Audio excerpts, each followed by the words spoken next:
Planet Mission Part 1 by David Claiborne, as read by the author. New chapters every Monday. The full novel is available on Amazon.com and other online retailers. Links in the description.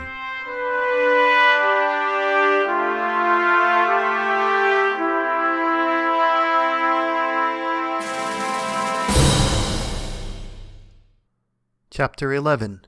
The Li-Fi Never Works.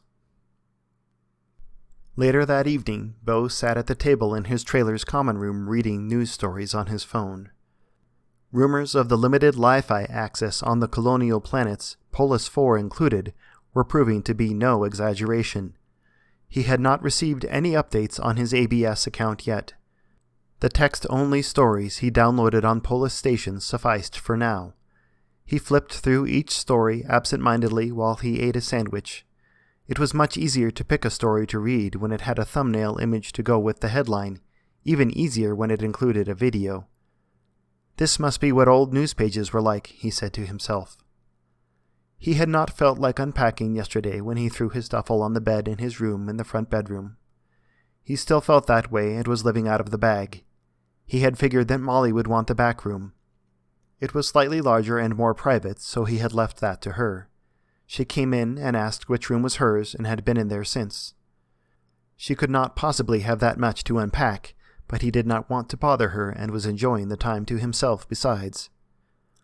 Other than the bedrooms, the trailer had a small bathroom off the hallway between the rooms, and a kitchenette he could see into if he stooped to peer between the cabinets and bar. The trailer was tacky.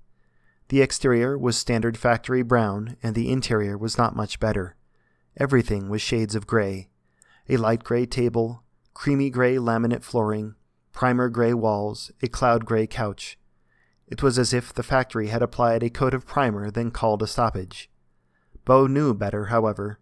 Color theory suggested that grays, browns, and beiges were the most calming and least likely to promote conflict. Warm colors had the opposite effect. Virtually nothing Mufasa produced had any warmth. The drab, rainy-day color scheme was probably the result of research to ensure the best chance of success for those working in the outer colonies of space. He finished his sandwich and got up to see what else he could find. The answer was not much.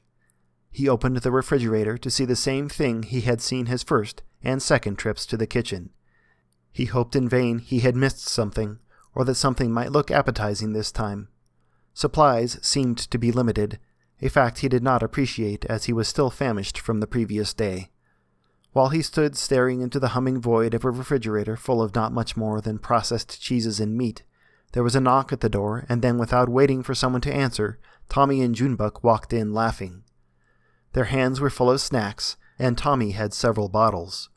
Bo hoped against hope it was both not water and potable. "Well, this is boring," Junebug said. "You should see our trailer. Tommy decorated it, much nicer." "I've been here longer," Tommy explained. Tommy was no longer in uniform.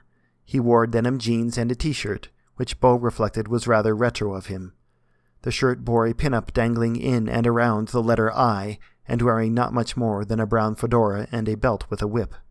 On the back it said, "It's Indy in 02. Bo was certain such an image would not pass DID approval. "I don't care where you've been or how long because you brought food," Bo said, helping them with their snacks. "There's nothing in my refrigerator. Where did you get all this?" "Like I said, I've been here a while," Tommy said. "You get to know the civil servants a bit, and they'll get you things you wouldn't believe. It helps to know people who are placed higher in the administration. They don't even ask for a favor in return. The beer's from the construction guys, though. They brew it right here in one of the foundries. They put together a metal vat and use the Polus fruit. They're really ingenious." "You should see some of the stuff the worker positions have put together," Junebug said. "So beer may be a stretch. It's more like cider, but there's nothing else so it does the job," Tommy said, passing out the bottles. They popped open the bottles, said cheers to the mission, and took a drink. It was not bad, but Tommy was right. It was different. Perhaps it was the weeks they had gone without, or the moon's strange atmosphere, or the lack of food. Whatever it was, the brew went straight to their heads. "That's one way to preserve a fruit," Junebug said with a satisfied sigh. "I heard people," Molly said, emerging from her bedroom. Tommy handed her a bottle with a cheers. She opened it and took a drink. Tension flowed from her. She grabbed a seat with the rest of them at the table. She had changed into casual clothing, or as casual as was possible for the team. This meant white undershirts with the Mufasa logo on the sleeve and a pair of lightweight cotton blend pants. "I always thought those pants made better pajamas," Bo said. He looked again and realized she had probably been sleeping since yesterday and regretted the remark. "Allow me to welcome you to Polus by taking your money.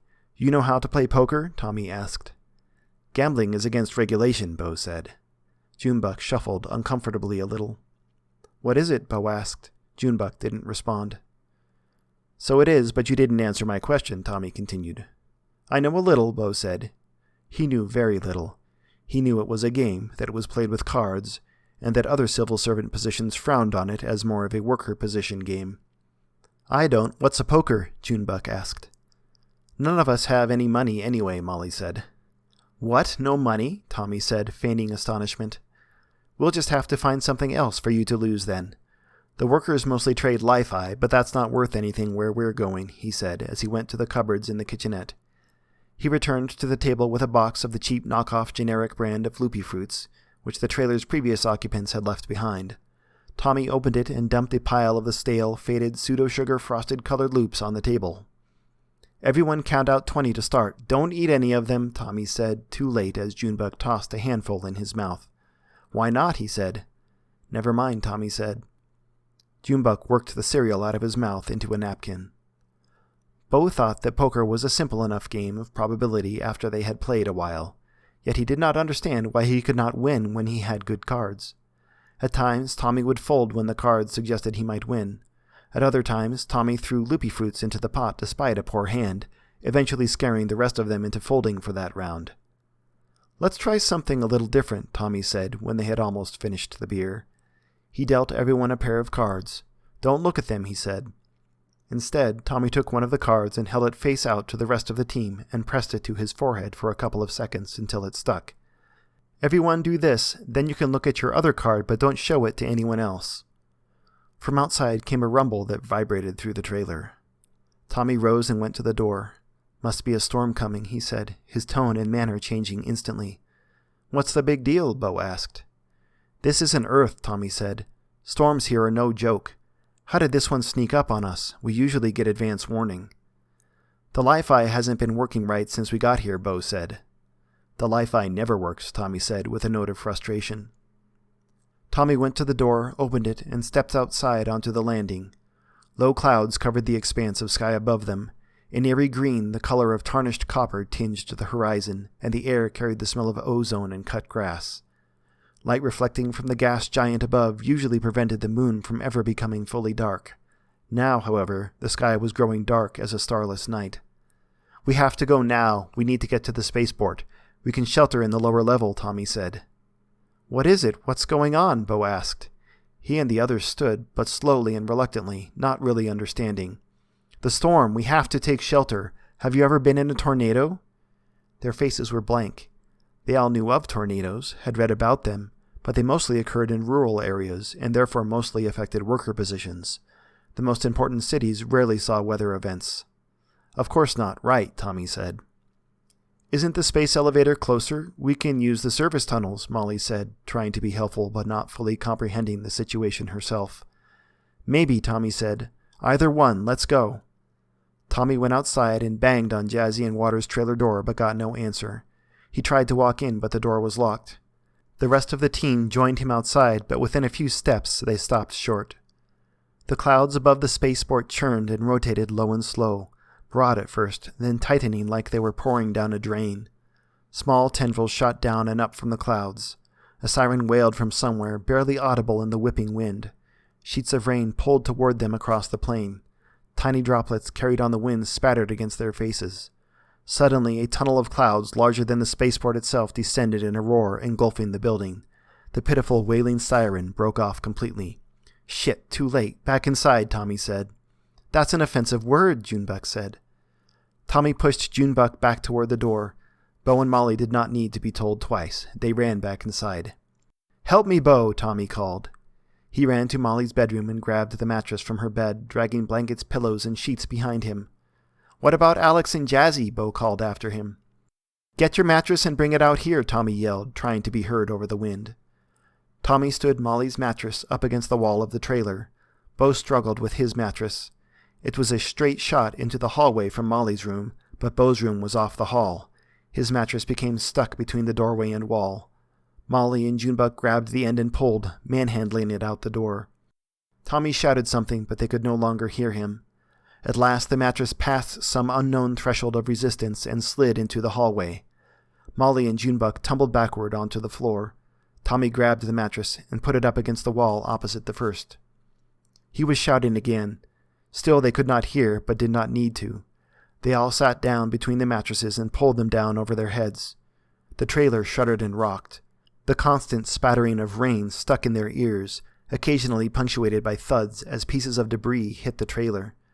Then the spattering changed to battering, as if a crowd had decided to pelt the trailer with rocks. Bo's heart pounded. His lungs itched. Tiny, stabbing pains pulsed through his body. First his stomach, then behind the top of his sternum, then below his ribs, never staying in one place for more than a second. He wondered if this was what it felt like to die. Time seemed to slow. They experienced everything with an uncanny intensity. Every ebb and flow of the wind outside, every collision of wreckage, every shudder of the trailer. Bo had a moment of clarity in which he remembered his position. He pulled his phone from his pocket and recorded. After a few minutes, constant heavy rain replaced the wind. They felt relieved, but sat still for several more minutes, wary of moving. At last they pushed the mattresses off and saw that the sky had lightened. Finally, as one, they sensed it was okay to move. They all stood up and went to the door. Outside, destruction was everywhere.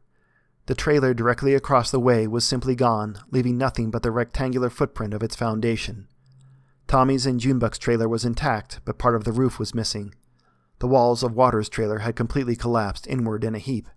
"Alex!" Bo said, running to Waters' trailer. "Alex! Alex!" "Oh, Jesus, help!" Molly said. They ran to the trailer and tossed aside what they could, furiously tugging at the ruins. "Alex! Jazzy!" they called. After a few seconds, Waters called back.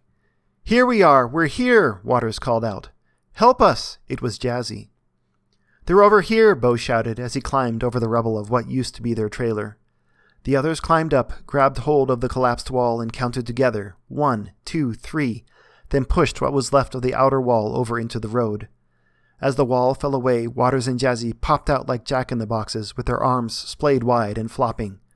The sight was so absurd and comical that everyone laughed from relief despite themselves.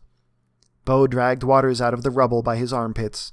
Junebug and Molly grabbed Jazzy and carried her just a little too far in their enthusiasm. I'm out, she said. "Are you okay? Are you hurt? What do you need?" Molly and Bo alternated asking. Waters and Jazzy stood up in the road, turning around, patting their legs and arms. "I think we're okay," Jazzy said. Small fragments covered them. Their hair was white with dust and was starting to cake in the rain. Their natural skin tones were unrecognizable. Everyone was soaking wet, but they all seemed okay. Then they heard a groan and snap as the far wall of the trailer collapsed inward. "The wall that we pushed off must have been holding the other one up," Junebug said. "You two bastards are lucky," Tommy said. Neither of them argued. As the excitement and adrenaline ebbed, the rain began to seep into their skin and they realized they were cold. Everyone began to depart. Junebug, Bo, Molly, and Tommy went to change. Junebug and Tommy's trailer was untouched except for superficial damage to the roof. Other than the interior mess created by their mattress fort, Molly and Bo's trailer was also intact. Jazzy and Waters located their clothing in the debris, only to find it ruined by the storm and collapse of the trailer. There was no point in trying to salvage anything. The storm had left Waters and Jazzy with effectively nothing. Tommy brought out a few emergency ponchos, large, unwieldy plastic things. After changing and donning a poncho themselves, Bo and Molly shared spare t-shirts and pants with Waters and Jazzy. "Maybe Alice has something for you," Tommy said to the pair of now homeless missionaries. "I'll take you to her." Tommy, Waters, and Jazzy started walking back to the spaceport, which did not seem to have suffered much. "The spaceport looks fine," Bo said as he kicked a piece of trash out of the road. "Makes sense," Junebug said. "It's almost entirely made of metal and concrete, even the windows." "I hope everyone's okay," Molly said. Junebug surveyed his makeshift workbench. The storm had ripped his watering system apart. The potted plants and samples were overturned on the ground, their contents spilled or broken. The plants he had kept attached to the vines, however, appeared fine. Junebug set about righting the workbench, scooping up the surviving plants and rearranging his project. Worker positions began to drive and move around, doing what they could after the storm. Molly and Bo went into their trailer to put their bedrooms back together. As Bo pulled Molly's mattress back into her room, a thick book bound in red leather dropped out of the sheets. Molly scooped it up and held it to her chest with the cover facing inward, and took it into her room. She came back out and took the mattress from Bo. "I can do this, Bo, thank you," Molly said definitively, pulling the mattress away from him and dragging it the rest of the way into her room. Bo watched her work the mattress back in alone. He wanted to help, but the suddenness of her insistence startled him, and he left her alone. Bo tugged and pulled his mattress back into his room, the effort of maneuvering it around the corner and through the door leaving him out of breath. Once the mattress was back in place, he plopped down on his bed and stared at the wall, on the other side of which was Molly's room and the book she had dropped. On the station he had seen the same book. She had told him it was just loose paper for sketches, but he was certain she had a Bible. He had never seen one in person, but the style was unmistakable. He recognized it from some of his college classes. As missionaries sponsored by the administration, religious materials, while not strictly forbidden, were almost unheard of. Why would she have a Bible? Shouldn't she have realized, after all the training and courses required for this mission, that there was no reason to believe in God? Or maybe she held on to those beliefs because she had not received the full training. This was a mission to educate the colonists. Without knowing all the specifics, Bo knew there were reasons Molly was on the mission that were not consistent with the usual qualifications and procedures. But why would Mufasa permit someone with potential religious sympathies on a mission? Did they not know? She was a biologist, an exobiologist at that. Did she still take religion seriously? Bo stood and stared, cutting a hole into the wall of Molly's room with his eyes, but said nothing. "She's still a member of the team. She's still a friend. I'll just have to try and understand better," he said to himself. Bo was pondering all of this when Molly emerged from her room and poked her head in his doorway. "Did you record any of the storm?" she asked. Bo snapped out of it. "I did." He pulled out his phone and they walked over to the common room table. He selected the footage and pinched and flicked it above his phone, which projected an image above the table they both could see. The video was dark and noisy. Barely anything was recognizable. "You can't see anything," she said, disappointed. "Yeah, I'll have to watch the rest to see if any of it is usable." Bo was disappointed too. This storm was a significant event. It could easily have been edited to show their heroism and triumph, but it did not look like he had enough clear footage for that kind of documentation. "It doesn't seem half as bad as it felt at the time," Molly said. "Maybe Alice can get you access to the cameras from the spaceport and trailer complex. There's also the cleanup. That should be good to film. Waters will understand. He'll be able to explain it to the administration. We had to be concerned about safety more than anything else." "True," Bo said. "And yeah, filming the cleanup and seeing if any spaceport cameras captured it is a good idea." She was right. He could probably find good footage from the spaceport or any number of screens and cameras in the area, and the cleanup itself would make for some good shots, but he was still disappointed he missed the main event. Their attention was pulled outside by the sound of a cart grinding to a stop, then pulling away again. Bo and Molly peeked out, then both went out to see about Jazzy and Waters, whom Alice had just dropped off. Alice had apparently also loaned them the civil servant position's choice attire, because Jazzy and Waters were dressed completely in white from head to toe. Waters wore a white button-down long-sleeve shirt and white pants. Jazzy wore a white blouse and white skirt under her temporary poncho. "She gave us 5 more just like this," Waters said, seeing the looks and stares from the rest of the missionaries. "All of them white?" Bo asked. "All white," Jazzy said. "What about your mission uniform?" Molly asked. "Ruined. There's nothing left. I don't think there's anything salvageable either. She assigned us a new trailer too, one of the empty ones a road over." Bo suddenly felt very tired as the day's events began to catch up to him, and he noticed the others' shoulders slumped a little, and thought they must be tired too. The rain had stopped, and the clouds cleared for the first time since they landed. Polus loomed bright in the sky. It felt very cold all of a sudden. They looked at the damage around them. The scope of it seemed to hit them for the first time. "Has anyone seen Tommy?" Bo asked. "He went to get our transport. The sooner we can get out of this place, the better, Jazzy said. It's been hell so far. Now there was not much else to do. Waters and Jazzy said goodnight and walked to their new trailer. Junebug turned his attention back to tinkering at his workbench, but had thrown on a puffy mission jacket to ward off the chill. He would probably keep working for some time. Bo and Molly went back inside their trailer. "Good night, Bo," Molly said as she headed to her room. "Good night, Molly." "Molly?" Molly paused for a moment in the doorway and looked back over her shoulder at Bo. "We're still friends?"